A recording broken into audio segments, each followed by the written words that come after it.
사랑하는 여러분, 계속되는 코로나 상황으로 정말 모든 사람들이 인내하며 힘든 싸움을 계속하고 있습니다.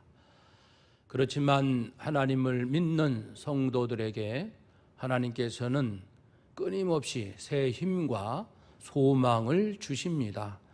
하나님 앞에 나와 예배드리며 하나님을 찬양하는 우리에게 하나님께서 예배 중에 또 말씀을 통하여 우리에게 새로운 비전과 결심과 또 새로운 능력을 더해 주시기를 축복합니다. 여러분, 우리 주변에 우리는 가끔 깜짝 놀랄 그런 일들을 보게 됩니다. 어느 경매 시장에서는 유명한 사람이 누구인가 쓴 편지 한 통이 60만 원, 100만 원에 낙찰되기도 합니다. 그것은 그 유명한 사람이 지닌 권위와 명예 때문이겠죠. 또 중국에서는 현대 미술 작가인 한 작가의 미술품이 무려 700억 원에 낙찰이 되었습니다. 그것은 그 화가가 지닌 재능 때문에 그러겠죠. 그런가 하면 일상적으로 우리가 경험하는 것은 재료값은 1,000원인데 그것을 잘 만들어서 제품이 되면 2만 원에 팔 수 있습니다. 그것은 기술 때문입니다. 이처럼 우리도 열심히 노력하여 이왕이면은 그런 권위와 명예 또 재능과 기술을 습득하여 살면 더욱 좋겠지요.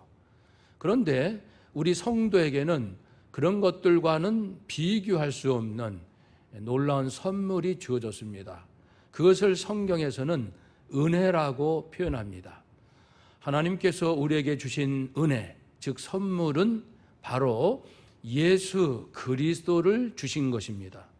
예수님 덕분에 우리의 모든 죄값이 해결되었기 때문에 가장 큰 선물이 되겠습니다.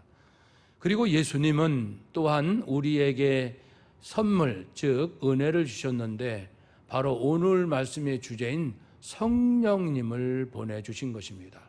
그래서 오늘 말씀을 통하여 성령님에 대하여 깨닫고 다시 한번 우리 삶의 중심에 성령님을 모셔서 하나님 예수님이 주신 이 위대한 선물로 말미암아 코로나 상황을 거뜬히 이겨내고 우리 자신뿐 아니고 힘겨워하는 이웃들에게 위로와 그리고 그들을 유익하게 돕는 하늘의 권세 있는 우리 모두가 되시기를 바랍니다.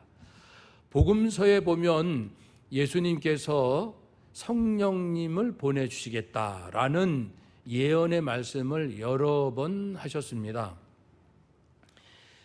그래서 불을 땅에 보낸다라고 할 때, 불을 땅에 던지러 왔다 했을 때는 모든 그 죄악을 정결케 하는 성령의 역사를 의미했고요. 성령으로 거듭나야 하나님 나라에 들어갈 수 있다. 이것은 지난 주일 말씀이었죠. 물과 성령으로 거듭나야 하나님 나라를 볼 수 있다, 경험할 수 있다. 그리고 하나님의 자녀가 될 수 있다. 또 성령님을 마음속에 모시는 자는 영원히 목마르지 아니할 것이다. 즉 인생의 여러 갈급한 문제가 해결될 것을 의미하셨고요. 오늘 본문에서는 배에서 생수의 강이 흘러 넘치리라. 생수의 강 곧 성령을 일러 말씀하신 것입니다. 예수님을 믿고 구하는 자에게 예수님은 성령님을 선물로 주신다고 했습니다. 오늘 그 본문은 예수님께서 초막절이라는 유대 3대 절기 중 하나인 초막절 절기에 예루살렘에 올라오셔서 성전에서 말씀을 전하셨습니다. 그리고 초막절 절기가 끝날 즈음에 오늘의 말씀을 외치셨던 것이죠. 성전에서 가르치셨던 내용은 예수님께서 하나님으로부터 오셨고 다시 하나님께로 돌아가신다는 말씀입니다. 그런 다음에 성령을 보내신다는 말씀으로 이어집니다. 사랑하는 여러분, 이 초막절 절기가 끝나면은 전국에서 또는 해외에서 모인 그 엄청난 수의 유대인들이 일거에 이제 빠져나가는 굉장한 장면이 연출됩니다. 그때에 예수님은 서서 힘있게 외치십니다. 그것은 꼭 전해야 할 말씀이 있다는 의지이지요. 그 외친 말씀이 누구든지 목마르거든 내게로 와서 마시라. 나를 믿는 자는 성경의 이름과 같이, 즉 구약 성경에 이미 예언된 바와 같이 그 배에서 생수의 강이 흘러나오리라. 이것은 그들이 받을, 믿는 자들이 받을 성령이라고 말씀했습니다. 즉 배에서, 예수님을 믿는 성도의 배에서, 즉 삶의 그리고 존재의 근원인 심령의 저 깊은 곳에서, 사실 우리들의 실존적인 그 두려움과 불안이라는 것은 그 깊은 곳에 있습니다. 잠시 기쁘고 즐거울지라도 사람은 타락한 이후, 하나님께 쫓겨난 이후 본질적으로, 본능적으로, 실존적으로 지울 수 없는 두려움들을 갖고 있지 않습니까? 죄를 지기 때문에 저주받을까 하는 두려움이 있고, 한치 앞을 모르는 무지에서 오는 두려움도 있고, 그리고 또 내가 열심히 살아가지만 때때로, 아니 자주 내가 무엇 때문에 사는지 의미를 알 수 없는 무의미함에서 오는 두려움도 있지 않습니까? 그리고 열심히 살아서 얻었던 이 많은 소유, 사람도 얻었고 물질도 얻었고 명예도 얻었고, 그러나 그런 것들이 어느 순간에는 내 곁을 다 떠나고 만다는 상실에 대한 두려움도 있고, 언젠가는 나는 죽겠지? 죽음 다음에 나는 어떻게 될까? 죽음에 대한 두려움도 있습니다. 이것이 실존적인 두려움으로 모두가 겪고 있는 것인데, 이 배에서라는 것은 숨길 수 없는, 지울 수 없는, 없앨 수 없는 이 실존적인 저 깊이 박혀 있는 것을 말하지요. 바로 그 자리, 그 부분에서 성령님이 역사하신다라는 의미가 배에서, 생수의 강이라는 것은 해결된다는 것입니다. 살 길이 있게 되는 것이죠. 그래서 그 깊은 자리에서 그런 근원적인 문제를 근본적으로 해결하신다는 의미에서 생수의 강입니다. 영원히 목마르지 않는다는 것은 근본적인 해결책을 말합니다. 임시 방편이 아닙니다. 잠시 해결되다 다시 찾아오는 것이 아니라 다시는 찾아오지 않는, 다시는 엄습하지 않는, 그것이 근원적인, 근본적으로 해결되는 것을 의미하고 영원히 목마르지 아니하리라 말씀하신 것입니다. 성령님이 오시면은 우리의 피할 수 없는 저 깊이 박혀 있는 그러한 문제들, 근원적인 문제들을 근본적으로 치유하시는, 그래서 문제가 해결되는 이런 놀라운 역사를 성령께서 하실 텐데, 예수님을 믿는 자에게 이러한 성령님을 보내주실 것을 약속했습니다. 뿐만 아니고 고난주간, 생애 마지막 한 주간에서도 성령이 주제를 할 정도로 말씀을 하십니다. 예수님께서 승천하시면 또 다른 보혜사 성령님을 보내주어 영원토록 성도와 함께 있게 하신다고 했고, 성령이 오시면은 제자들에게, 성도들에게 모든 것, 즉 예수님께서 말씀하신 모든 것을 가르치시고 기억나게 해 주실 것이다. 성령님은 우리를 모든 진리 가운데로 인도하실 것이다. 성령님은 하나님의 성령 예수님의 영광을 드러낼 것이다 라고 말씀했고, 부활하신 이후에도 예수님은 제자들에게 이 말씀을 하시고 저희를 향하여 숨을 내쉬며 가라사대 성령을 받으라. 성령은 성령 강림 때 임하심으로 이제 함께 하시는데, 그 전까지는 아직 임하지 않은 거거든요. 승천 직전 마지막 유언에서도 사도행전 1장 8절에 오직 성령이 너에게 임하시면 너희가 권능을 받고 예루살렘과 온 유대 사마리아 땅끝까지 내 증인이 되리라. 성령이 너에게 임하시면 큰 권능을 받게 될 것이다. 예수님은 공생애 동안, 생애 마지막 한 주간 동안, 부활하신 이후에도, 승천하시 직전에도 제자들에게 성령을 약속하셨습니다. 예수님께서 주신 가장 거룩한, 가장 큰 이 선물인 성령님, 그 성령님을 우리가 받으면 어떤 변화가 올까요? 먼저는 지난주일 말씀처럼 성령으로 거듭나 모든 죄 용서받고 거듭나 영생을 얻고 하나님의 자녀가 되지요. 구원의 선물. 두 번째, 성령님이 함께 하시면은 진리를 깨닫게 됩니다. 영적인 거룩한 지각, 깨달음, 인지, 분별력이 생긴다는 것이죠. 예수님은 길이요 진리시기 때문에, 그리고 하나님은 모든 걸 창조하셨고 인생의 목적과 의미를 아시기에, 그래서 하나님과 예수님의 진리를 성령님께서 우리에게 깨우쳐 주십니다. 마태복음 15장에 보면 예수님은 제자들에게, 얘들아, 바리새인과 사두개인들의 누룩을 조심해라. 빵을 의미하는 줄 알고 빵 얘기를 할 때 너희들은 아직도 깨닫지 못하느냐라고 말씀을 하시면서, 바리새인 사두개인의 누룩은 즉 거짓 교훈을 말하는 것이다. 그러니까 예수님 눈에는 바리새인과 사두개, 그 당시 종교 지도자들 심령이 얼마나 부패되고 율법을 왜곡했는지가 보이는 거예요. 영의 눈이 열려 있어요, 예수님은. 그러나 제자들은 그게 안 보이는 거예요. 바리새인 사두개인들의 그들의 진면목을 볼 수 없는 거예요. 예수님은 보시기에 말씀하시는데, 이처럼 성령을 받기 전에는 온전히 하나님의 세계, 또 하나님의 하시는 일을 깨달을 수가 없지만 성령님이 오시면 보게 됩니다. 사마리아 여인도 예수님과 대화할 때 진짜 엉뚱한 이야기들이 서로 주고받는, 얼마나 예수님이 답답하셨을까요? 그러나 이제 성령 이후로는 제자들이 모든 것을 알게 됩니다.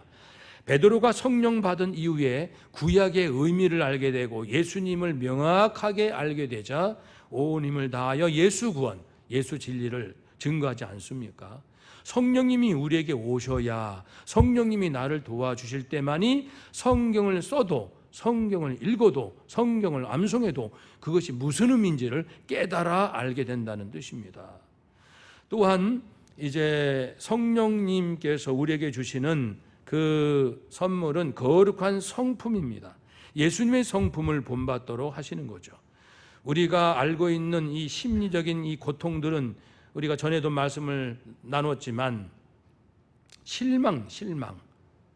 네, 믿었던 회사로부터 실망, 믿었던 국가로부터, 믿었던 누구로부터, 믿었던 지인으로부터 그 원했던 것이 이루어지지 않을 때 실망합니다. 실망이 더해지면 낙심, 즉 다시 해볼까라는 의지마저 꺾인 상태, 낙심하게 되고, 염려와 두려움이 엄습하게 됩니다. 두려움이 많을수록 나는 할 수 없어 열등감에 사로잡히고, 그러면은 매우 심령의 상태가 약해져 있기 때문에 조그만 상처, 조그만 말에, 조그만 어떠한 그 주변의 환경에도 굉장히 신경이 예민해지고 너무나도 쉽게 스트레스와 상처를 받지 않겠습니까? 그래서 상처를 많이 받게 되면 지나치게 사람들을 의심합니다. 누구 말도 듣지 않아요. 왜냐하면은 불안과 두려움과 열등감과 이런 것이 있기 때문에 잘 사람들의 이야기를 믿지 않고 툭하면 화내고 분노합니다. 그렇지만은 그러다 보니 또 죄책감도 있고, 자기가 너무너무 한심하게 보이고 못나 보이고 외롭죠. 사람들 만나는 거 두렵습니다. 꽁꽁 숨어 있고 싶어하고, 그러나 불안하니까 뭔가 꼭 잡고 싶으니까 집착하고 중독에 빠지기도 하고, 그러나 그렇게 해봐야 사실 재미도 없는 거예요. 삶이 따분하고 지루하고 단조롭기는 여전합니다. 그래서 허무에 빠지는 이러한 아픔과 고통, 이 코로나 상황에서 경제적 위기에서는 더 심하게, 더 쉽게 다가오지 않습니까? 성령님은 누구십니까? 그러한 사람들의 심령 속에 오셔서 성품, 거룩한 성품, 사랑을 불어넣어 주시고 진정한 하나님이 주시는 그 예수님이 주시는 기쁨과 평화를 얻게 해주시고 오래 견딜 수 있는 힘을 주시고 자비하는 마음, 양선, 충성, 온유, 절제할 수 있는 힘을, 실제의 능력을 주십니다. 성령님을 받기 전에는 그렇지 않아요. 성령 받기 전에 제자들은 누가복음 9장에 나와 있는 것처럼 서로 높아지려고 교만하고 허영심에 사로잡혀 있습니다. 그래서 시기하고 질투하고 얻지 못하면 낙심하고 예수님이 나를 덜 사랑하나 섭섭해하고 이 비교하고, 그러나 성령 받은 이후 제자들은 서로 사랑하고 이해받기보다는 이해하고 용서받기보다는 용서하고 배려받기보다는 먼저 배려하고 먼저 주려하고 서로 사랑하고 백성들의 칭송을 받지 않습니까? 또 같은 누가복음 9장에서 다혈질인 야고보와 요한 형제는 예수님을 믿지 않는 사마리아 사람들을 괘씸하게 생각하고 예수님, 저들을 그냥 불로 심판할까요? 이런 얘기를 하는 거예요. 자기들의 마음에 들지 않으면 상대방을 심판하고 저주하려는 이러한 다혈질, 야고보 요한이었지만 성령 받은 이후로는 바뀌어서 야고보는 사도 중에 첫 번째 순교자가 되었습니다. 사도행전에 그 기록이 나오지 않습니까? 복음을 전하다가 이제 순교하게 되고, 요한은 노년에 복음을 전하다 노년에 반모 싸움에 유배되고 약 AD 100년에는 에베소에서 삶을 마감하는 그런 전승의 기록을 볼 수 있습니다.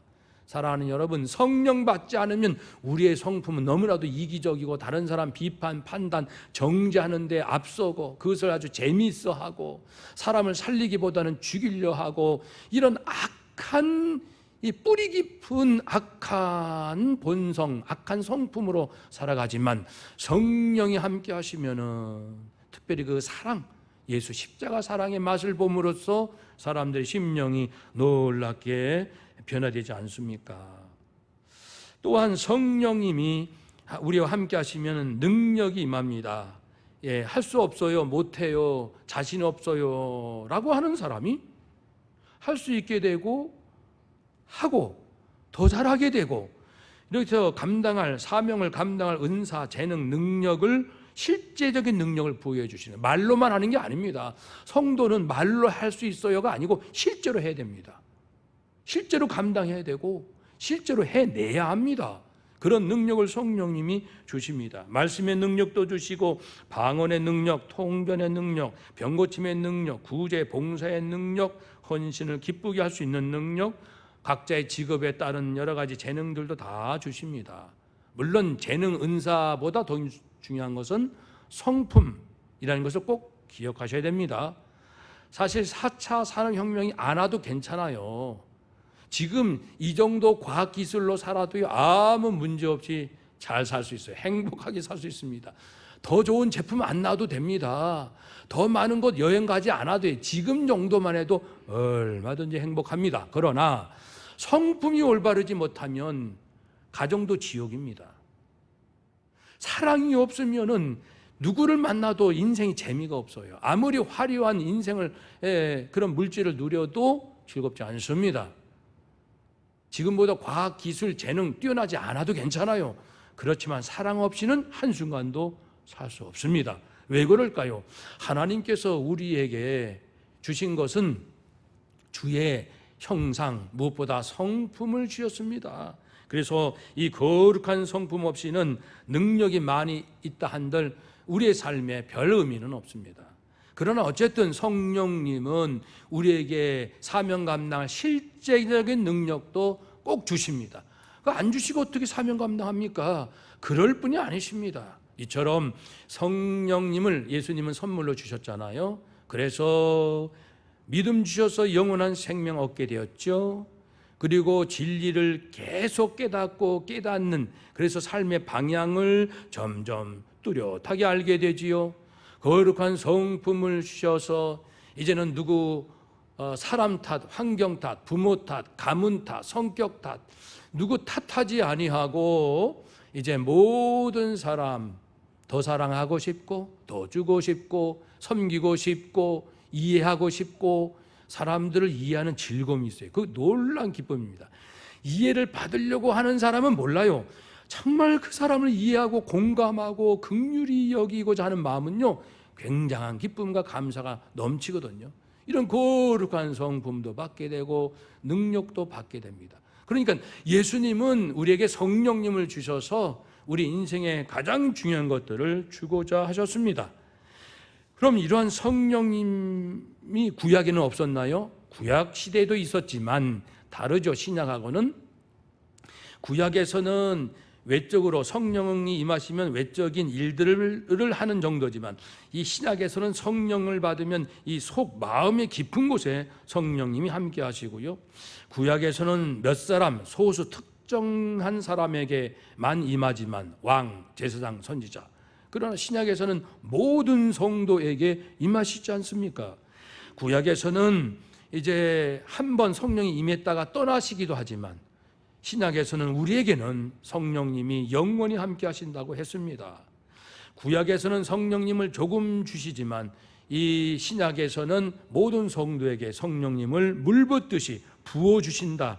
히브리어로 샤파크 발음도 좋아요. 샤파크. 엄청나게 소낙비가 이 장맛비가 쏟아지듯 성령님께서 샤파크 부어주신다고 이사야 요엘서에서도 이미 예언해 주셨습니다. 실제로 성령 강림 사건이 그리했습니다. 예수님께서는 우리 죄값을 단번에 완전히 영원히 해결해 주셨다면 성령님은 모든 성도에게 계속해서 풍성히 영원히 내주하십니다. 함께 하십니다.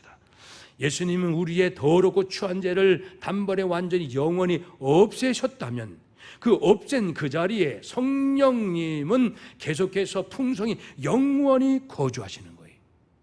더러운 것은 빼내주시고 성령님으로 가득 채워주시는 이 놀라운 역사가 예수님의 은혜요 성령의 역사입니다. 우리 안에서 더러운 것은 계속 빠져나가고 성령님의 거룩한 지혜와 성품과 능력이 꽉꽉꽉 채워지는 이러한 놀라운 은혜를 우리에게 주셨으니 우리에게 그러한 명예, 권위, 재능과 기술이 있으면 더 좋고요. 그것이 부족하다 할지라도 걱정할 필요가 없습니다. 성령님을 모신 자에게는 이런 놀라운 세상이 줄 수 없는 것들로 채워지기 때문에 그렇습니다. 그러므로 우리는 구해야 합니다. 성령님을 구해야 됩니다. 아니 저절로 주시는 거 아니에요? 구원 얻을 믿음도 구해야 되지만 그러나 그 구원은 나도 모르는 사이에 성령님이 주시는 거예요. 그러나 그 이후에 살아가면서 우리에게 주어질 이러한 능력들은 정말 성령을 더 강력하게 구해야 합니다.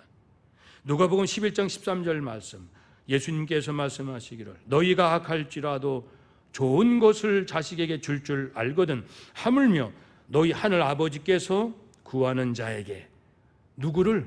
성령을 주시지 않겠느냐 하시니라. 구하면 성령님을 계속해서 풍성히 영원토록 특별히 풍성하게 얻을 수 있습니다. 사랑하는 여러분, 그러니 내 생각이 짧고 영적인 이 깨달음이 부족할 때에 성령님을 구해요. 성령님, 요한복음 사도행전을 쓰긴 썼지만은 정신없이 썼네요. 다시금 읽겠습니다. 이 말씀에서 예수님의 음성을 깨달을 수 있게 하여 주옵소서. 성령님, 제가 예수님을 믿지만요 아직도 혈기가 많고 사람들을 내 잣대로 쉽게 판단하고요, 저는 너무 편견과 선입견이 여전히 많이 있고요, 내 자기 자랑과 자기 의에 가득 차 있습니다. 하나님, 저에게 거룩한 성품을 주옵소서. 성령님이 내게 오셔서 저를 좀 변화시켜 주세요. 이렇게 기도하고 간구하라는 뜻입니다. 성령님, 지금 코로나로 직장이 위기입니다. 경제적으로 위협을 받고 있습니다. 어떻게 살아야 할지 실제적인 능력을 주시옵소서. 성령님, 저에게 필요한 은사와 재능과 능력을 주세요라고 성령님을 간구하라라고 말씀했습니다. 그러므로 여러분, 이제 눈에 보이는 세상이 전부가 아니고 내가 가지는 것에 만족할 것이 아니라 성령님을 구해서 나를 뛰어넘으신 그 거룩한 세계, 영적인 세계, 그 말씀과 성품과 능력을 충만히 계속해서 주시잖아요. 풍성히 주시잖아요. 영원토록 주시지 않습니까? 그러니 누구 탓하지 말고 오직 인생을 성령님과 내가 성령님과 결판을 내리라. 이러한 다짐 가운데 더욱더욱 힘들고 어려울수록 성령님께 나아가서 성령님과 동행하고 성령의 충만함으로 성령의 주실 모든 것을 덧입는 내가 살아야 가정이 살지요. 아버지가 엄마가 두려워하면 자식들 두렵습니다. 목회자가 겁이 많으면 목회자가 염려가 많으면 성도님들이 편안할 수 있겠습니까? 목회자가 성령 충만하고 부모들이 성령 충만하고 우리 장로님, 권사님, 집사님들이 성령 충만하고 교회 선생님들이 성령이 충만하면 학생들과 자녀들과 성도들과 우리 모두가 거뜬히 다시 살아나지 않겠습니까? 먼저 믿은 우리들이 성령 충만, 매일매일 성령 충만 그렇게 살아갈 수 있으시기를 주의 이름으로 축복합니다. 아멘. 기도하겠습니다.